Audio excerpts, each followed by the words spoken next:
Good morning everyone, welcome to our channel and welcome to our brand new vlog. আর সবাইকে জানাই wish you a very happy new year. 2025 যেন সবার খুব খুব খুব ভালো কাটে, আমাদেরও যেন ভালো কাটে। প্লিজ সেটা ভগবানের কাছে প্রে করো, আমিও প্রে করব। তো আজকে আমাকে অফিস যেতে হবে, 1 তারিখেও অফিস রয়েছে। কার কার আজকে অফিস আছে প্লিজ কমেন্ট করে জানিও। আর আজকে অফিসের সাথে সাথে আমাদের একটা বান্ধবীর আজকে আইব্রো ভাত আছে, সেখানেও যাব। তাই অফিস যাওয়ার থেকে ওখানে যাওয়াটার জন্য বেশি এক্সাইটেড আজকে সাগরিকার আইব্রো ভাত আছে। কি সাগরিকা পরে তোমাদেরকে সব কিছু জানাচ্ছি। এখন আমি চটপট করে আগে রেডি হব। ফ্রেশ তো সকালবেলা অলরেডি হয়ে গেছি, বাট এত ঠান্ডা লাগছিল আর 2 দিন ধরে এত ঠান্ডা পড়েছে না, আমি এসে আমার কম্বলের তলায় ঢুকে গেছি। এবার কম্বলের তলা থেকে বেরোই, নইলে লেট হয়ে যাবে আর শাড়িটাই পরে যেতে হবে, তার জন্য একটু সময় তো লাগবে। তো যাই আগে রেডি হয়ে নিই, তারপর তো মা আসছে, এসে আমি তো শাড়ি একা পরতে পারি না, তো মা এসে আমাকে শাড়িটা পরিয়ে দেবে। আমি যতক্ষণে ফেসটা ক্লিন করে নিই আর ঝটপট করে রেডি হয়ে যাই, কারণ এখান থেকে যতটা লেট করে আমি বেরোবো ওখান থেকে আমার বেরোতে লেট হয়ে যাবে। আর ওরা বলেছে, মানে যার আইবুড়ো ভাত আর অনিমেষও যাবে ওখান থেকে, ওদের বাড়ি থেকে, তো ওরা বলেছে যে মোটামুটি ওরা 1টার সময় বেরোবে। আমরা যাব হলো সোদপুর, ভূতের রাজা দিল পরে। আমাদের কাছে দুটো অপশানস আছে, যদি ভূতের রাজা দিল পরে ফাঁকা পেয়ে যায় তো ভূতের রাজা দিল পরে, নইলে আমরা বাবু কালচারে যাবো। তখন যাই ঝটপট করে রেডি হয়ে নিই। এইমাত্র মা এসেছিল আর মা এসে আমাকে চা দিয়ে গেল, কারণ গলাটার অবস্থা খুবই খারাপ। আমি তো ভেবেছিলাম আজকে সকালবেলা উঠে, কালকে এত চিল্লিয়েছি আজকে সকালবেলা উঠে কথাই বলতে পারবো না, বাট তবু দেখলাম যে না, গলাটা আপাতত ঠিক আছে। আর এই কাপটাই দিয়ে গেল, মাকে বললো এই কাপে, মা বললো এত বাসন জমেছে আমার পক্ষে আর বাসন মাজা সম্ভব না, তো কাগজের কাপে খেয়ে ফেলে দিবি। তো এটাই হলো ব্যাপার। আর কালকের ভিডিওটা আমি এখনো পর্যন্ত এডিট করতে পারিনি, কারণ কালকে রাত্রেবেলা শুতে শুতে প্রায় 2টো বেজে গেছিলো। তারপর আর আমার ইচ্ছে করছিল না, কারণ আমি অফিস থেকে এসে মানে পিকনিক করেছি, তারপর আমার আর শরীর দিচ্ছিল না কোনো রকম। আর তার মধ্যেই ভয়ানক কাশি, কত যে কালকে কেসেছি আর কত যে চিল্লিয়েছি, তার কোনো রকম ঠিক ঠিকানা নেই। আর কালকে যেটা আমি সব থেকে মিস করি সেটা হলো আমি একটুও কোল্ড ড্রিঙ্কস খাইনি। কালকে এত কিছু খেয়েছি, একটু কোল্ড ড্রিঙ্কস চাইছিল, কিন্তু আমি একটুও কোল্ড ড্রিঙ্কস খেতে পারিনি। কালকে প্রচুর কিছু খাওয়া দাওয়া হয়েছে, তো আজকে চেষ্টা করব সকালবেলাটা একটু লাইট খাবার। এমনি আমার সকালবেলা খুব একটা বেশি টিফিন তো করা হয় না যখন অফিস যাই। তো এখন যাই ঝটপট করে রেডি হই আর চাটা শেষ করে নিই। সময় ঘড়িতে 9টা 5 আর আমি ফুল রেডি হয়ে গেছি। এটা হলো আমার লুক, আর ফুল লুকটা তোমাদেরকে দেখাচ্ছি। কেমন লাগছে প্লিজ কমেন্ট করে জানিও। তো এখন বাড়ি থেকে বেরোবো, মানে প্রচণ্ড রাশ চলছে এরকম। এখন রেডি তো আমি হয়ে গেছি। ভাই তো যাবে না, ভাইয়ের যেহেতু পরীক্ষা, বাবাকে বলেছি, বাবা আমাকে দিয়ে আসবে। আর এই যে কানেরটা দেখছো, এই কানেরটা আমি পরে নিয়েছি বিকজ অফিসে অত বড় বড় ঝুমকো পরে যাওয়ার আমার কোনো ইচ্ছে নেই, বাট যখন অফিস থেকে বেরোবো তখন একটা বড় সাইজের কানের আছে, সেটা পরে নেব। আর কেমন লাগছে প্লিজ কমেন্ট করে জানিও। এবার চলো চটপট করে বেরোই। Here is my full look, কেমন লাগছে প্লিজ কমেন্ট করে জানিও। আর এই শাড়িটা আমার খুব পছন্দের, মানে আমার কালারটা, আমি খুব একটা ডিপ কালার পরি না, বাট এই পুশিয়ান ব্লু কালারটা না আমার খুব ভালো লাগে। আর তার সাথে পাড়টা দেখো পুরোপুরি ভাবে একটা ব্রোঞ্জ কালার, যেটা আমার খুব খুব খুব ভালো লাগে। আমার কিছু পছন্দের শাড়ির মধ্যে এই কালারটা। আমি তো ডিপ কালার পরাটা একদম পছন্দ করি না নিজে স্পেশালি, বাট এই কালারটা আমার খুব ভালো লাগছে। তো প্লিজ কমেন্ট করে জানিও কেমন লাগছে। তো আর ফার্স্টে বলেছিলাম মাকে যে প্লিট করবো না, আঁচলটা ছেড়ে দেবো, বাট মা বললো যে না প্লিট করলে ভালো লাগবে। বললাম ওকে, বছরের প্রথম দিন মায়ের কথা শুনেই শুরু করেছি। তো কেমন লাগছে প্লিজ জানিও। আর তেমন কিছু অ্যাক্সেসরিজ আমার পরার নেই, আমি এখন শুধু জাস্ট ঘড়িটা পরবো আর দেন বেরিয়ে যাব। ব্যাগ তো আমার অলরেডি গোছানো হয়ে গেছে। তো চলো চটপট বেরোই, রাস্তায় বেরিয়ে তারপর কথা হবে। আমি যতক্ষণ অফিস যাচ্ছি ততক্ষণ তোমরা এই প্রসেশন দেখে নাও। আসলে 1 জানুয়ারি তৃণমূল কংগ্রেস দলের প্রতিষ্ঠাতা দিবস, তো তার জন্য তারা প্রত্যেক বছর একটি প্রসেশনের আয়োজন করে। প্রতি বছরের মতো এবছরও তারা প্রসেশন আয়োজন করেছিল, আর এটা প্রত্যেক জায়গায় আই থিঙ্ক হয়ে থাকে। এখানে মানে অনেক কিছু হয়, এরা প্রসেশনে মাদল নিয়ে আসে, ছৌ নাচ, এবং প্রত্যেকটা রাজ্যের যে আমাদের যে মেন জিনিস আছে, ফর্ম আছে, সেইগুলোকে তুলে ধরে।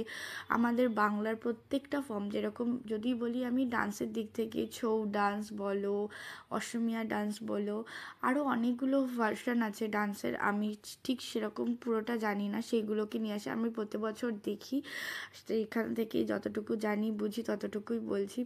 কখনো মাদল নিয়ে আসে, কেউ ধামসা বাজায়, কখনো আবার কেউ যেরকম ব্যান্ড পার্টি নিয়ে আসে, ব্যান্ড পার্টি নিয়ে বাজানো চলে, কখনো সার্কাস থেকে লোকজন আসে, আবার কখনো রাজস্থানের যে ডান্স ফর্ম রয়েছে সেটাকে তুলে ধরে, আবার কখনো ডান্ডিয়াও খেলে। আরও একটা ফর্ম আছে যেখানে শ্রীকৃষ্ণ আর রাধারানী সাজিয়ে তারা ডান্স করে, যে ডান্স ফর্মটা আমার এত ভালো লাগে, মানে আমার স্পেশালি ওই ডান্স ফর্মটা প্রচণ্ড পরিমাণে ভালো লাগে। ঠিক দেখবে এটার পরেই আসবে, এখন হলো তোমার রাজস্থানে ওই মাটকা নিয়ে যে ডান্সগুলো হয় সেই ডান্সটা হচ্ছে, তারপরে আছে আমাদের বাংলার যে বরণডালা নিয়ে যে ডান্স হয় সেইটা। আর এই দেখো রাধারানী আর শ্রীকৃষ্ণ সেজে এই যে ডান্সটা করে, আমার খুব ভালো লাগে এই ডান্স ফর্মটা। আমি প্রতি বছর এই ডান্স ফর্মটা দেখি, আর এটা এত সুন্দর করে রিপ্রেজেন্ট করে না, দেখতেও খুব ভালো লাগে। তো আমি তো এবছর ছিলাম না, তো আমি সেরকম ভিডিও করতে পারিনি, আর দেখিও নি। বোনকে বলেছিলাম একটু ভিডিও করে রাখিস, যে আমি যাতে ভিডিওগুলো তোমাদের সাথে শেয়ার করতে পারি। তোমাদের ওখানে কীরকম কী হয়, প্রসেশন এরকম হয় কি না প্লিজ কমেন্ট করে জানিও, তাহলে আমি জানতে পারলে আমারও ভালো লাগবে। আর এই ডান্স ফর্মটার আমি খুব নাম জানি না, জানলে প্লিজ কেউ কমেন্ট করে আমায় জানিও। বাজে আর আমি বেরিয়ে পড়েছি অফিস থেকে, আর আজকে অফিসে যাওয়ার পরে একটু ইচ্ছে করছিল না কাজ করতে, বাট কখন বেরোবো করছিলাম। আর বেরোনোর পরে গাড়িতে উঠে কানেটা পরে নিয়েছি, যে কানেটা পরা ছিল সেটা খুলে রেখেছি। ওদেরকে ফোন করেছিলাম, অনিমেষ ওদেরকে, ওরা বললো ওরা ওখান থেকে 1:15 ট্রেন ধরে, মানে বাদবাকি যারা আছে তারা মধ্যমগ্রাম আসবে, দেন মধ্যমগ্রাম থেকে ওরা অটো করে চলে আসবে সোদপুর। আমার এখান থেকে যেতে যেতে আর ওদের আস্তে আস্তে এক টাইম হয়ে যাবে। প্রথমে আমরা ভূতরাজা দিল বরেই যাবো, যদি ভূতরাজা দিল বরে কোনো রকম ভাবে সিট না পাই, তাহলে তারপর সেকেন্ড অপশন হলো আমাদের বাবু কালচার, দেখা যাক কি হয়। আর সকালবেলা বেরিয়ে আর কোনো ভিডিও হয়নি, কারণ শাটল ছিল না, তো পাবলিক ট্রান্সপোর্ট নিতে হয়েছিল, বাসে করে। বাসে আমি উঠে কোনো জায়গা পাইনি, আর এত হাওয়া দিচ্ছিল, আর আমার ঠান্ডায় টকটক করে কাঁপছিলাম গেটের সামনে দাঁড়িয়ে, তাই আর কোনো ভিডিও করা হয়নি। তো চল, ইকো পার্কে দেখো মানে লোকের মাথা লোকে খাচ্ছে, এত লোক। আর আজকে প্রত্যেকটা জায়গায় ইকো পার্ক বলো, নিকো পার্ক, সায়েন্স সিটি, চিড়িয়াখানা, লোক মানে সবাই নিউ ইয়ারে যেরকম বেরোয় সেরকম বেরিয়েছে।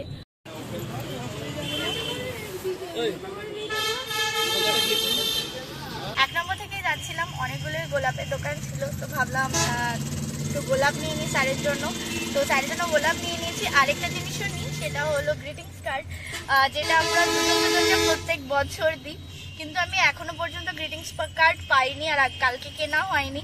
দেখি এখন ওদিকে খাওয়া দাওয়া করে আসি, করে অনিমেষদের বাড়িতে যাওয়ার ইচ্ছা আছে।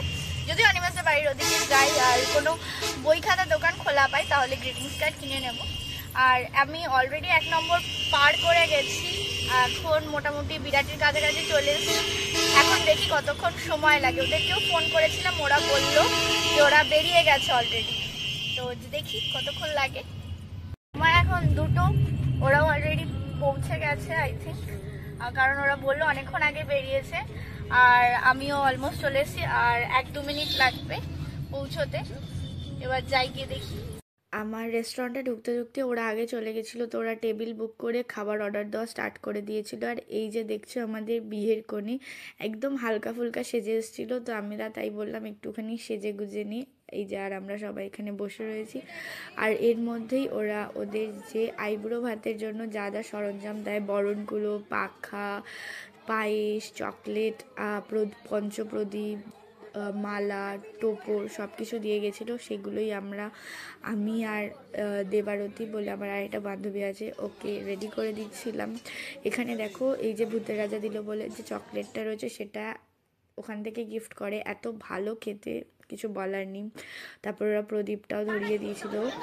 তারপর শুরু হলো বরণ। আমরা প্রত্যেকটা বান্ধবী আলাদা আলাদা করে বরণ করেছিলাম, কিছু ক্লিপিংস রয়েছে। আর আমরা প্রচুর বাওয়াল করেছি, প্রচুর। এটা হলো যে এখন যে বরণ করছে এটা হলো দীপশিখা।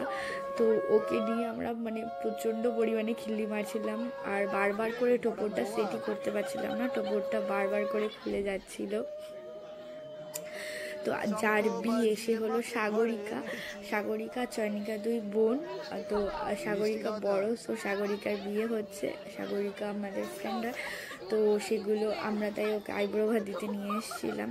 তো তারপরে ওকে বরণ করা হলো, আগুনের তাপ দেওয়া হলো, আর তারপরে আশীর্বাদ করা হচ্ছে। আর সবাই মিলে আমরা ওকে একটু একটু করে পায়েস খাইয়ে দিয়েছি। আর আমার মাঝে মধ্যে একটু একটু করে কাশিও হচ্ছে, প্লিজ একটু ইগনোর করে নিও আর একটু কনসিডারও করে নিও যদি কোনো রকমভাবে প্রবলেম হয়। তারপরে আমি ওকে বরণ করলাম, সেম যা যা ছিল সব কিছুগুলো বরণ করলাম, আগুনের তাপ দিলাম, পায়েসটা খাওয়ালাম, একটু ধান দিয়ে আশীর্বাদ করলাম। আইব্রো ভাতটা জাস্ট লাইক মজার মতো, বেশ আমরা খুব মজা করে আজকে দিনটা কাটিয়েছি। আমি বরণ করেছি আর সবাই প্রত্যেকেই বরণ করেছে। যা যা ক্লিপিংস ছিল আমি এই ক্লিপিংসগুলো এখানে অ্যাড করেছি। অনিমেষ আর ওর বোনের যে ক্লিপিংসটা ছিল সেটা নেই, বাদ বাকি মোটামুটি রয়েছে এই ক্লিপিংসগুলো। তো আশীর্বাদ পর্ব চলেই যাচ্ছে, প্রায় 5 থেকে 10 মিনিট ধরে আমরা আশীর্বাদ পর্বই করেছি। তারপরে আশীর্বাদ পর্বর পরে চলেছিল কিছু ফটো সেশন পর্ব। আমি যদি পারি তাহলে ছবিগুলো অ্যাড করে দেব। আশীর্বাদ পর্বের পরই আমরা যে খাবার দাবার অর্ডার দিয়েছিলাম সেগুলো চলে এসছে। ওর জন্য একটা আইব্রো ভাত থালি অর্ডার দেওয়া হয়েছিল যাতে সব কিছু ছিল, আর আমাদের জন্য অর্ডার দেওয়া ছিল পোলাও আর কষা মাংস। আমরা যা অর্ডার দিয়েছিলাম তাই আর খেয়ে দিয়ে উঠতে পারছিলাম না, আর ওরও মাথায় হাত পড়ে গেছিলো খাবার দাবার দেখে।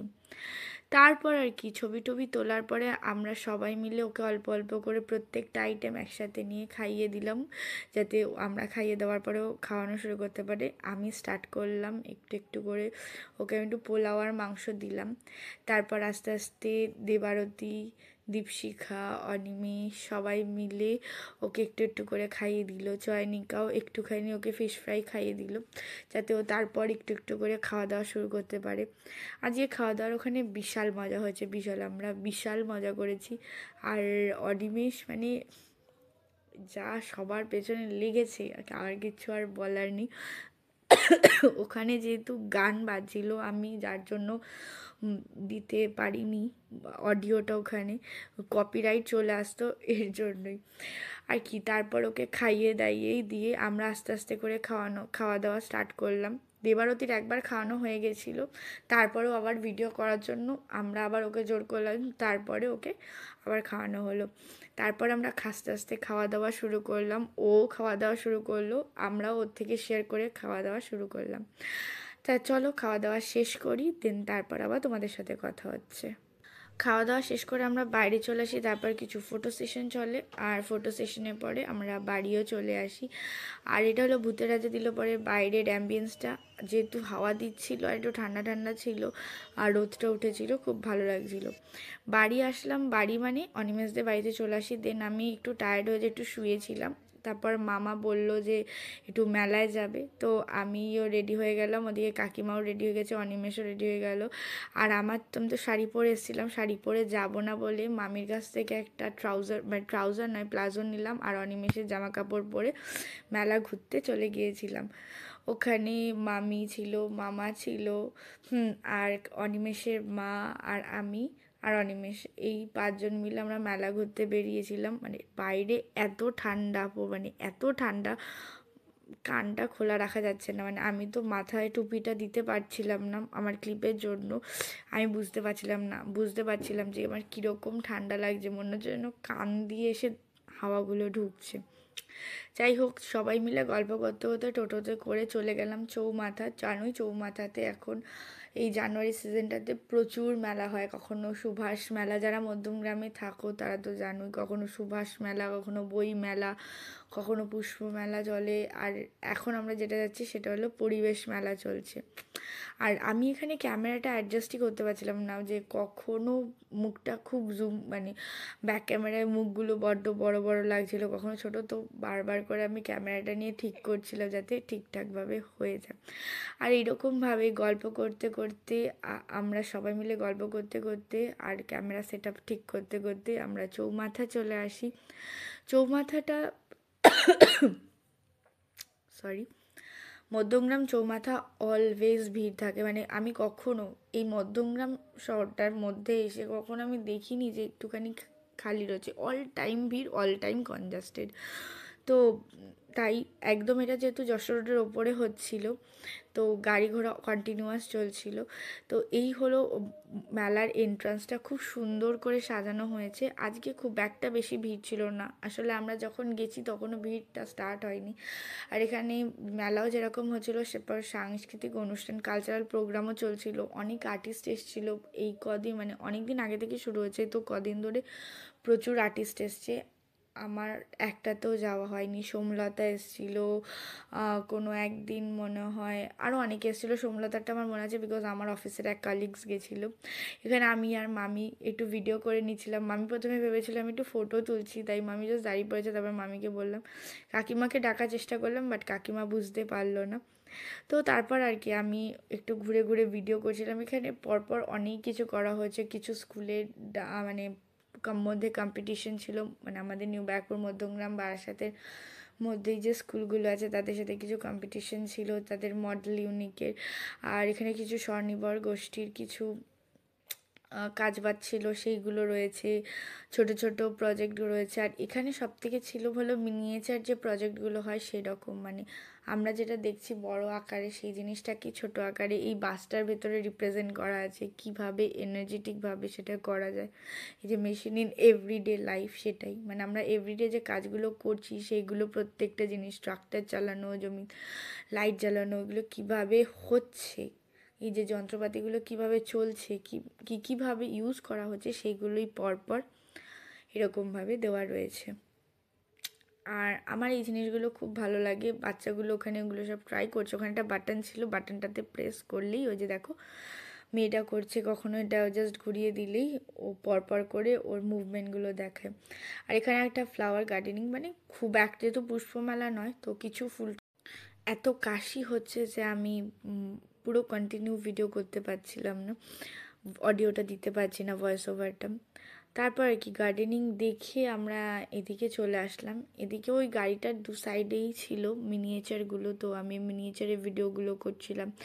এছাড়া এখানে আরও অনেক কিছু স্টল বসেছিল যেগুলো দেখার মতো। এদিকে মামা মামি সবাই মিলে দেখছিল, কাকিমাও এদিকে ঘুরে ঘুরে দেখছিল, যেহেতু খুব একটা বেশি কনজাস্টেড নেই, তো কোনো চাপ হচ্ছিল না। আর এদিকে দেখো আমি আর অনিমেষ সেইগুলোকে একটু একটু করে ট্রাই করে দেখছিলাম। প্রথমে অনিমেষ এটা ট্রাই করলো, তারপরে কিভাবে ট্রাকটা চলে সেই জিনিসটাকে আমি বারবার করে, যে এইটা আমার প্রচণ্ড মজা লাগছিলো, বেশ ঠিক ওই খেলা খেলা মনে হচ্ছিলো, বেশ ছোটোখাটো জিনিস তো দেখতে খুব ভালো লাগে। এখানে সব বাচ্চাগুলো, এখানে এই জিনিসটাকে না সব থেকে বাচ্চারা সব থেকে এনজয় করেছে এখানে। আর এখানে কিছু কলেজ থেকে এসেছিল লোক, মানে বাচ্চারা কলেজ থেকে যারা কলেজে পড়ে তারা এসেছিলো, তারা এগুলো ঠিক করছিল। আর এখানে আরও অনেক কিছু স্টল বসেছে, আমি প্রত্যেকটা অতটা ঘুরে ঘুরে দেখতে পারিনি। আর ওদিকে মৎস্যজীবীদের উপরে ডিপেন্ড করে, মানে ফিশারিজের উপর ডিপেন্ড করে কিছু স্টল বসেছিল, যেখানে মাছেদের প্রত্যেকটা লিভিং লাইফ, প্রত্যেকটা ব্যাপারে খুঁটিনাটি তুলে ধরা হয়েছিল। বাট আমার মনে হয় পরিবেশ মেলা হিসাবে এই জায়গাটা খুব ভালো ছিল, দেখলেও বাচ্চাদেরকে নিয়ে আসলে খুব ভালো লাগবে, ওদের মজাও পাবে। শুধু এখানে পরিবেশ মেলাই যে হচ্ছিল তা নয়, এখানে রামকৃষ্ণ মঠের থেকেও সবাই এসে স্টল দিয়েছিল, যেখান থেকে প্রচুর লোকজন প্রচুর কিছু কিনছিল। এমনকি ইসকনের জন্য একটা স্টল বসানো হয়েছিল। আর এদিকে তো কালচারাল প্রোগ্রাম হয়েই যাচ্ছিল, প্রচুর আর্টিস্ট কদিনে এসছে। আগের দিন বাবুল সুপ্রি এসছে, তার আগের দিন সোমলতা এসছে, তো আজকেও কিছু আর্টিস্ট এসেছিলো। আমরা ওখানে দাঁড়িয়ে কিছুক্ষণ সাংস্কৃতিক অনুষ্ঠান দেখছিলাম, কালচারাল প্রোগ্রামটা দেখলাম, একটু ওখানে দাঁড়িয়ে এনজয় করে তারপরে আসলাম। আমরা ঠিক বেরিয়ে আসতে যাব, ঠিক ওই সময় শুনলাম নাকি কুমার শানু আসছে। তো তার আগে আমি বললাম কাকিমা আর মামিকে যাও একটু ফটো টোটো তুলে নাও, বাট বিকজ এই জায়গা অ্যান্ড জোনটা খুব ভালো লাগছে। তো ওখানে কাকিমা আর মামি দাঁড়িয়ে ফটো তুলে নিল। আর ফটো তোলা শেষ হতে না হতেই হঠাৎ করে শুনলাম নাকি কুমার শানু উঠছেন। আমি কোনোদিনও কুমার শানুর কনসার্ট দেখিনি, তো তাই ভাবলাম। তারপরে যখন স্টেজে উঠলো আমি তো দেখে আর তারপর সবার কাছে জানতে পারলাম যে ইনি কুমার শানু নন, ইনি কুমার শানুর মতোই দেখতে, কাজীবুর রহমান বলে ওনার নাম। আমি যদি ভুল বলে থাকি, কেউ যদি ঠিকঠাক জেনে থাকো প্লিজ কমেন্ট করে আমাকে জানিও, আমি আমারটা শুধরে নেব। বিকজ একবার দুবার আমি শুনেছি, নামটা আমার ঠিক মাথায় নেই এখন। ভয়েস ওভার করতে গিয়ে আমার ঠিক মাথায় আসছে না নামটা। আই থিঙ্ক কাজীবুর রহমান ওনার নাম। তো উনি গান করতে আসলেন, তো তাই মামা বলল যে দাঁড়িয়ে একটু কিছুক্ষণ গান শুনে যাই। তারপর তাই তার দাঁড়িয়ে গান শুনছিলাম। আর মাঠটা আস্তে আস্তে পুরো ভর্তি হয়ে উঠেছিল, কারণ আমরা যখন এসেছিলাম তখন একদম অল্প লোক ছিল, আর কিছুক্ষণের মধ্যে ভরে উঠেছে। আর আমার মোবাইলটা না নতুন মোবাইল, তো আমি অনেক ফিচার্স বুঝতে পারছিলাম না, অনেকটু মানে এদিক ওদিক জুম ইন জুম আউট করতে গিয়ে, বা কখনো ব্ল্যাক হয়ে যাচ্ছে, কখনো ঝিরঝির হয়ে যাচ্ছে, কখনো হোয়াইট হয়ে যাচ্ছে, এরকম হয়েছিল। সিঙ্গারটা ভালো গান করে, বাট কুমার শানুর মতো নয়, বিকজ কুমার শানুর গান অন্য লেভেলের, আমি ছোটোবেলা থেকে শুনছি, তো অন্য লেভেল। বাট সবাই মাঠে খুব এনজয় করছিল, উনি গানগুলো খুব ভালো ভালো করছিল। এইরকমভাবেই মেলা দেখতে দেখতে কিছুক্ষণ পরে আমরা বেরিয়ে পড়লাম। বেরিয়েই একদম গেটের সামনে দুটো আমি দেখলাম যে এরকম খেলনা টেলনা নিয়ে বসেছে, তো সেখান থেকে অনিমেষের বোনের জন্য কিছু কিনবে, এরা ঠিক করছিল। তো পছন্দ হলো না বলে আর কেনা হয়নি। তো মধ্যমগ্রাম মেলা থেকে মানে চৌমাথা থেকে আমরা চলে আসলাম মধ্যমগ্রাম স্টেশনের এখানে এসে খাবার অর্ডার দিলাম, এগরোল।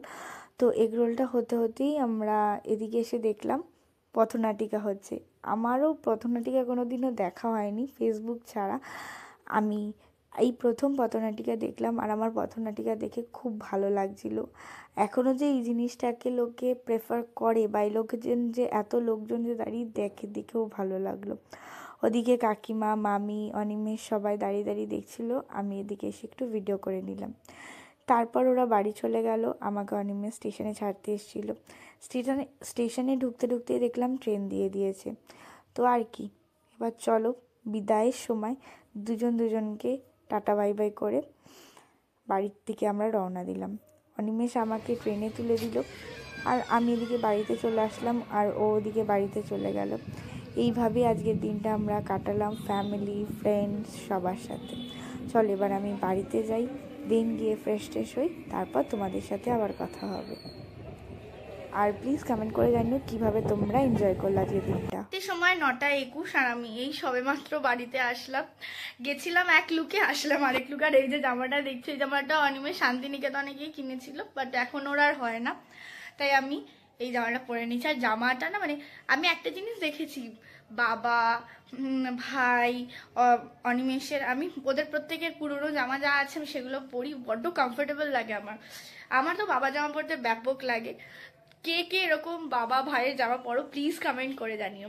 তো এখন সবেমাত্র আসলাম, সারাদিন মুখে মেকআপটা রয়েছে, কারণ আমি ওদের বাড়িতে গিয়েও মেকআপটা তুলিনি, তারপর বেরিয়েছিলাম পুরো ধুলো ঠুলো লেগে রয়েছে। আগে যাই চটপট করে ফ্রেশ হয়ে নিই, ফ্রেশ হয়ে আসার পরে আমাকে বসতে হবে হলো 2 দিনের ভিডিও এডিটিংয়ে, মানে আজকেরটা আর 31 তারিখের ভিডিওটা এডিট করতে, কারণ ওই দুটো একটাও এডিট করা হয়নি। তো আগে আমি ফ্রেশ হব, দেন খাবো, খেয়ে দিয়ে এসে নিরিবিলিতে বসে দুটো ভিডিও এডিট করে তারপর দিকে শোবো। তো আগে যাই ফ্রেশ হয়ে নিই। তো হয়ে গেছি, চুলটাও বেঁধে নিয়েছি, আর বাইরে অসম্ভব ঠান্ডা। ঠান্ডার থেকেও বড় যেটা বেশি লাগছে সেটা হলো বাইরে হাওয়া দিচ্ছে, এর জন্য আরও বেশি ঠান্ডা লাগছে। তো এখন একটু বসেছি, মা বললে একটু পরে খেতে দেবে, তো আমি বললাম ঠিক আছে আমি এখানকে একটুখানি বসি। এখন একটু বসবো, মা খেতে দিলে খেয়ে দিয়ে এসে তারপর একবারে বসবো এডিট করতে, কারণ বারবার করে এডিট করতে করতে উঠতে ইচ্ছা করে না। তো এখন একটু রেস্ট নিয়ে তারপরে খেয়ে দিয়ে এসে বসবো। চলো আজকের ভিডিওটা এখানেই শেষ করছি। আই হোপ তোমাদের ভালো লেগেছে ভিডিওটা। যদি ভালো লেগে থাকে তো please do like comment share and subscribe our channel Anisha story. তো দেখা হচ্ছে নতুন আরেকটা ভিডিওতে। তো টাটা।